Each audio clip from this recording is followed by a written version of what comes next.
काँग्रेसचे इतर कोणतेही आमदार हे अशोक चव्हाण यांच्यासोबत जाणार नाहीत।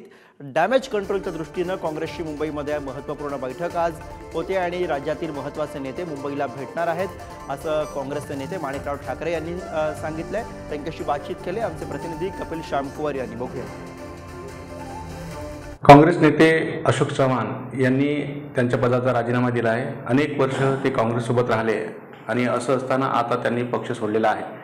आता या सर्व संदर्भात बोलण्यासाठी काँग्रेसचे नेते माणिकराव ठाकरे आपल्यासोबत आहेत। माणिकराव ठाकरे साहेब, अशोक चव्हाण यांचा राजीनामा झाला आहे, किती मोठा हा धक्का आहे काँग्रेससाठी? शेवटी अशोक चव्हाणांचा एक राज्याचे काँग्रेस पक्षाचे नेते होते, CWCचेही कायम सदस्य होते। तर अशा एका नेत्यांनी राजीनामा द्यावा, अचानक द्यावा, हे दुर्दैव आहे आणि फार मोठा धक्काही आहे काँग्रेस पक्षाला। आम्हा सर्वांना सुद्धा त्यांच्या जवळ असणाऱ्यांना सर्वांना धक्का आहे। अनपेक्षित अशा प्रकारचं का ते निर्णय घेतला ते कळायला कुठलाही मार्ग नाही।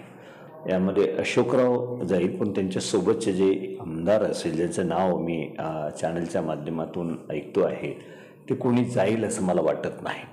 कारण काँग्रेस पक्षांवर ज्यांच्या ज्या निष्ठा आहेत ते काँग्रेस पक्षामध्येच राहतील। आज विपरीत परिस्थितीमध्ये या ठिकाणचे ज्यावेळेला BJP त्या संविधानाच्या विरोधामध्ये सातत्यानं तशा प्रकारचे निर्णय घेत आहेत, संविधान बदलवण्याच्या संदर्भामधली भाषा केल्या जात आहेत आणि अशा प्रकारचे डिक्टेटरशिप जे BJPचे आहेत त्याचा मुकाबला करण्याकरता काँग्रेसचे विचार जे आहेत, काँग्रेसचा कार्यकर्ता आहेत, पुढे सुद्धा अशोकराव चव्हाणांच्या जाण्याने हे नाही होणार, परंतु ह्या निष्ठावान कार्यकर्ते एकत्र येऊन निश्चितच महाराष्ट्रामध्ये मुकाबला करतील आणि काँग्रेस या ठिकाणी यशस्वी होईल एवढं मी आपल्याला सांगतो। निश्चितच काँग्रेस हे एक मोठी विचारधारा आहे आणि त्या दृष्टीने काँग्रेसचे कार्यकर्ते पुढेही काँग्रेससोबत राहतील असा विश्वास काँग्रेसचे नेते माणिकराव ठाकरे यांनी व्यक्त केला आहे।